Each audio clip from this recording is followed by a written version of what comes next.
Early Thursday morning, July 23rd, 2026, before sunrise, the ground shook hard across a stretch of ranch land in the Texas Panhandle near the Oklahoma border.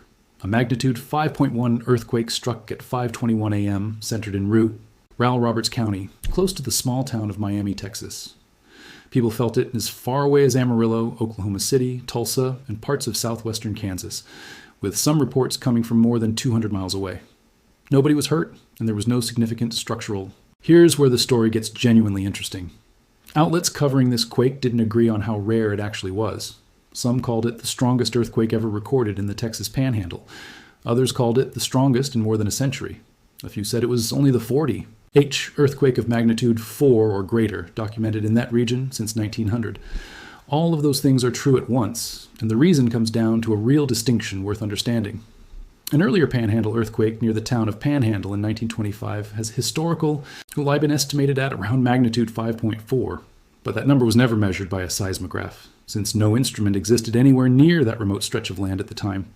Scientists reconstructed its size after the fact from where people reported feeling shaking and where damage turned up, essentially working from old letters and newspaper accounts. TS of cracked plaster rather than instrument readings. Thursday's earthquake, by contrast, was captured directly by modern seismic instruments. So when this week's quake gets called the strongest ever recorded, that typically means the strongest ever measured by an actual instrument, not necessarily the largest earthquake to ever physically occur there. Once you separate those two categories, most of the apparent disagreement clears up. It's also worth putting this earthquake into the broader context of Texas seismicity generally, because the Panhandle is far from the only part of the state that shakes. The largest earthquake ever recorded in Texas struck near Valentine in far west Texas back in 1931, measuring around magnitude 6.0, decades before large-scale oil and gas wastewater injection exist. Die in the state at anything like its modern scale. In the years since, West Texas, particularly the Permian Basin and the Fort Worth Basin further east, has experienced a well-documented, extensively studied rise in earthquake activity tied to modern wastewater disposal from oil and gas operations. Multiple peer-reviewed studies from researchers at Southern Methodist University and the University of Texas at Austin have traced specific earthquake sequences in those regions, including notable events near the towns of Azle, Timpson, Snyder, Midland, and Mentone, directly to the pressure effects of underground fluid injection. Texas's oil and gas regulator, the Railroad Commission of Texas, hired its first state seismologist back in 2014, specifically in response to this pattern, and has since designated specific seismic response areas in West Texas where injection well permits face additional scrutiny. None of that West Texas research directly explains what happened in the Panhandle this week, since the Panhandle sits in a geologically distinct area with its own separate history, but it's useful context for understanding why officials reflexively consider wastewater injection whenever a Texas earthquake makes headlines, and why they're being careful. Defractures of the surrounding rock, sometimes reaching old, previously locked faults many miles from the injection well itself. If that pressure reduces the friction holding such a fault in place enough, the fault can slip, releasing stress that may have been accumulating for in Turries. The clearest large-scale example of this process happened just across the border in Oklahoma, where a magnitude 5.0 earthquake near the town of Prague in November 2011 was followed less than a day later by a much larger magnitude 5.7 event. At the time, the strongest earthquake ever recorded in that city. 8. On a different section of the same fault system. Researchers concluded that years of wastewater injection into nearby depleted oil wells had gradually built up enough underground pressure to reactivate a fault that had been dormant, with the smaller earthquake apparently transferring just enough additional stress to trigger the larger one on an adjacent fault segment the next day.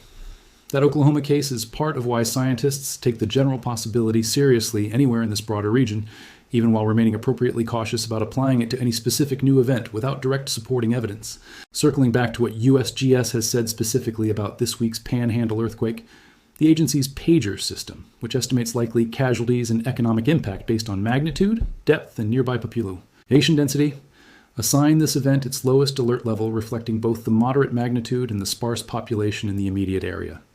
Aftershock forecasting, updated within hours of the main shock, estimated roughly a 50% chance of at least one magnitude 3 or greater aftershock in the following Eek, something in the range of a 1 in 5 chance of a magnitude 4 or greater aftershock, and only about a 2% chance of another earthquake as strong as or stronger than Thursday's event. Numbers that get refined further as additional seismic stations report in over the following days. Those figures reflect standard statistical aftershock modeling used after any moderate earthquake anywhere in the world, not any special concern unique to this specific sequence. It's also worth being clear about what kind of danger this earthquake did, and did not, represent to people living in the area. There were no injuries and no significant structural damage reported. D. Standard earthquake safety guidance still applies for anyone who felt the shaking or who might feel a future aftershock. Drop to the ground, take cover under sturdy furniture, and hold on until the shaking stops. Move away from windows, shelving, or anything that could fall. And if driving, pull. Over away from bridges or overpasses until it's safe to continue. Given how rural this specific stretch of the Panhandle is, the practical risk to life and property from this particular event was genuinely low, even though the earthquake itself was scientifically remarkable for the region. For anyone living in the broader region, from the Panhandle down through West Texas and into the Fort Worth Basin, it's worth knowing that TexNet's public earthquake map, along with regular updates from the USGS, provide accessible, near real-time information about seismic activity nearby, including depth and magnitude data anyone can check for themselves, rather than relying solely on second-hand reporting. That kind of public access matters here specifically, since it's the same detailed modern data that lets scientists meaningfully compare a new event like this one against the sparse, reconstructed historical record from the early 20th century, something that simply wasn't possible before networks like TexNet existed. Useful context, in other words, whether the next moderate tremor, or in this part of Texas, turns out to be another awakening of this same ancient rift system, an echo of the region's older oil field history, or something tied more directly to modern industrial activity elsewhere in the state. Let's go a little deeper into that New Madrid comparison, because it deserves more context than a passing mention, especially since it's the detail most viewers are likely to remember long after the specific magnitude and county names have faded. The New Madrid earthquake sequence of 1811 and 1812 remains, to this day, widely considered among the most powerful earthquake sequences ever recorded in the history of the continental United States. Multiple massive earthquakes, in the magnitude F water that didn't exist before the sequence began. Because that region had only a tiny population at the time compared to today, the human toll was limited relative to the sheer physical scale of the event. If a sequence of that magnitude struck the same region today, given how much has been built on top of it since the early 1800s, including major cities like Memphis and St. Louis, federal disaster modeling projects, consequences on a scale of tens of thousands of casualties and millions of people displaced. What makes the structural comparison between that region and the Texas Panhandle genuinely interesting to geologists isn't that anyone expects a repeat performance in Texas. It's that both areas represent what geologists call failed rifts, places where, roughly 500 million years ago, the North American continent's margin began attempting to split apart entirely, only to stop partway through the process for reasons scientists are still working to fully understand. Instead of finishing the job and forming a new ocean basin, the crust essentially healed back, over, leaving behind a long, buried scar, weaker and more fracture-prone than the surrounding rock, sitting quietly through the rest of geological history, waiting for the right combination of stress to reactivate it, even if only briefly, and on a far smaller scale than what happened along the Reelfoot Rift in 1811. Understanding that shared geological heritage doesn't tell us exactly when the next moderate earthquake might strike the Panhandle again, but it does help explain why a region that seems as quiet and unremarkable as Texas wheat country isn't quite as geologically inert as most residents have always assumed. The Panhandle has, in fact, been quietly shaking for more than a century, long before this week's quake gave the region national attention. Records in that specific area go back to 1917, and researchers have documented roughly a dozen notable earthquakes across that same general stretch of land since then. 3 prior events crossed the magnitude 5 threshold, one near the town of Panhandle in 1925, one near Borger in 1936, and one near Dalhart in 1948. Smaller events followed in 1951, 1966, 1974, and 1980. So what's actually sitting underneath this stretch of wheat and cattle country? Geologists trace the underlying structure to something called the Amarillo-Wichita Uplift, the buried remnant of an ancient failed rift, a place where the continent tried to tear itself apart and never finished the job. This particular failed rift dates back to the early Cambrian period, roughly 500 million years ago, long before dinosaurs, long before anything with a backbone had crawled onto land. It sits mostly silent for enormous stretches of geological time, until accumulated stress finds its way back to it. Scientists studying this week's earthquake have not settled on a single cause, and it's worth walking through the explanations genuinely still on the table, rather than picking one prematurely. The leading natural explanation is that tectonic stress, slowly accumulating across the continent over long stretches of time, found the weakest available point in the crust, this same ancient failed rift and released there with no human activity required at all. A second, less discussed possibility involves old oil fields. A peer-reviewed study led by seismologists Jacob Walter, Cliff Froelich, and Taylor Borgfeldt, examining panhandle seismicity from the historical record, found that the 1936, 196, 6, 1974, and 1980 earthquakes all occurred within or at the boundary of highly productive petroleum fields active at the time, and raised the possibility they were induced by that historical production, while being explicit that this conclusion remains genuinely ambiguous, since the era's instruments couldn't precisely pin down the depth or exact location of those older earthquakes. The third explanation is the one most people jump to first: modern wastewater injection tied to oil and gas drilling, commonly associated with fracking. This is a real, well-documented phenomenon. In Oklahoma and parts of West Texas, where researchers have clearly linked underground disposal of leftover drilling fluid to earthquakes on nearby faults. But officials responding to this specific panhandle earthquake have been notably cautious about drawing that connection here, saying more data is needed. A magnitude 5.1 would be unusually large for a quake caused primarily by fluid injection. Atypical fracking-related tremors register under magnitude 1, and even well-documented induced earthquakes tied to modern wastewater disposal further west, in the Permian Basin, rarely reach this scale. Unlike those extensively studied West Texas cases, this event doesn't yet have that same level of supporting evidence, which leaves the fourth and most honest answer: right now, nobody fully knows. Determining the true cause of an earthquake like this takes time, careful data collection, and detailed modeling. Scientists typically look at several factors together: the earthquake's precise depth, since injection-triggered events tend to cluster near the depth of nearby disposal wells, its location relative to active injection sites, whether seismic activity in the area increased following any recent ramp-up in injection, and how the specific fault that ruptured compares to broader regional stress patterns already mapped by geologists. When those factors line up clearly, as they do in well-studied cases in Oklahoma and the Permian Basin, researchers can state an induced seismicity link with real confidence. When they don't line up cleanly, as appears to be the case here so far, the honest scientific position is to withhold judgment rather than assume a cause. Here's the detail that makes this story more than just a regional curiosity. Geologists studying the Amarillo-Wichita uplift have pointed out that it shares a genuine structural kinship with the Reelfoot Rift, another ancient failed rift buried deep underground, sitting directly beneath T, suggesting Texas is due for a repeat of anything on that scale. What geologists are pointing out is narrower. Both regions share the same fundamental geological ingredient, an old failed rift, silent for hundreds of millions of years, fold, following essentially the same basic structural recipe, one buried under Texas wheat fields, the other under the Mississippi River Valley. Both are part of a broader family of ancient failed rift systems left behind when the North American continent's margin nearly split apart roughly 500 million years ago, and then stopped partway through. Following Thursday's quake, USGS forecast modeling put the odds of another earthquake of similar size or larger occurring in the coming days at roughly 2%, small but not zero. Damage modeling came back, showing low overall risk, largely because so few people live in that specific rural stretch of the Panhandle. Lou, king at the historical frequency, an earthquake of this magnitude or larger has now occurred in this region roughly once every 25 to 30 years, pushed the threshold to around magnitude 5.5. And the historical rate drops to roughly once every 50 to 100 years. Push it to magnitude 6, and it becomes closer to a once in 3C Venturi's event. In that light, this quake isn't a bizarre statistical fluke. It's closer to a long, slow-running clock finally striking an hour nobody could have predicted in advance. Because that's simply how earthquakes work. There's no way to know the timing with real precision beforehand.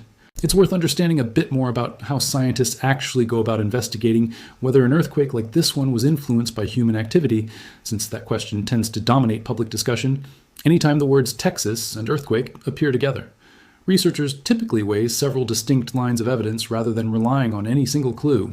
They examine the earthquake's ice depth, since injection-triggered events tend to cluster near the specific depth of nearby wastewater disposal wells, or just below them in the basement rock, rather than being scattered across a wide range of depths, the way naturally occurring earthquakes in a stable continental interior more typically are. They look at location relative to any active injection sites nearby, checking how far they is. Epicenter sits from wells currently in operation. They study timing, checking whether seismic activity in the surrounding area increased noticeably following a ramp-up in nearby injection volumes. And they compare the specific orientation and mechanism of the fault that ruptured against broader regional stress patterns that have already been mappy. by geologists working in the area.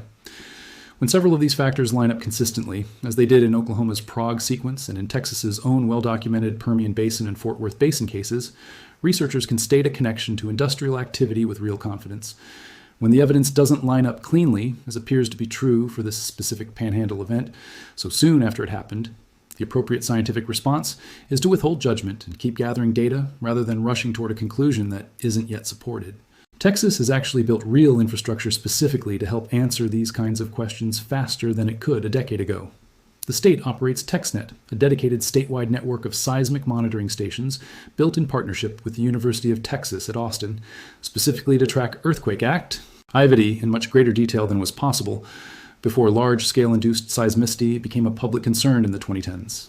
That network is part of why scientists can now pinpoint the depth and location of a new earthquake with enough precision to meaningfully compare it against nearby oil and gas activity, something that simply wasn't possible for the historical Panhandle earthquakes of the 1920s through 1980s, which were reconstructed from far cruder felt report data and sparse regional seismograph coverage. That gap in data quality is a big part of why this week's earthquake, captured with modern instrumentation, offers scientists a genuinely valuable new data point for understanding a fault system that's been difficult to study rigorously until now. It's also worth stepping back to explain, in plain terms, why an earthquake occurring in the middle of a continent far from any plate boundary is possible at all, since that's the detail that surprises a lot of people the most. Most major earthquakes happen at the edges of tectonic plates, where two plates grind past each other, one slides beneath the other, or they pull apart, releasing enormous concentrated stress built up over long stretches of time. The Texas Panhandle sits nowhere near a plate edge. Instead, it sits on top of ancient weaknesses left over from a much older tectonic event, in this case, a rifting episode roughly 500 million years ago that didn't fully succeed in splitting the continent apart. Slow, continuous tectonic stress generated by the ongoing motion of the entire North American plate still spreads through the continent's interior, even far from any active boundary. And every so often, that stress finds one of these old, buried weak points and releases there instead of somewhere along the plate's edge. Geologists call these intraplate earthquakes, and they tend to be rarer and harder to predict than plate boundary earthquakes, precisely because the underlying weak points, unlike a plate boundary, aren't visible at the surface and have to be inferred indirectly, often only after an earthquake reveals their presence.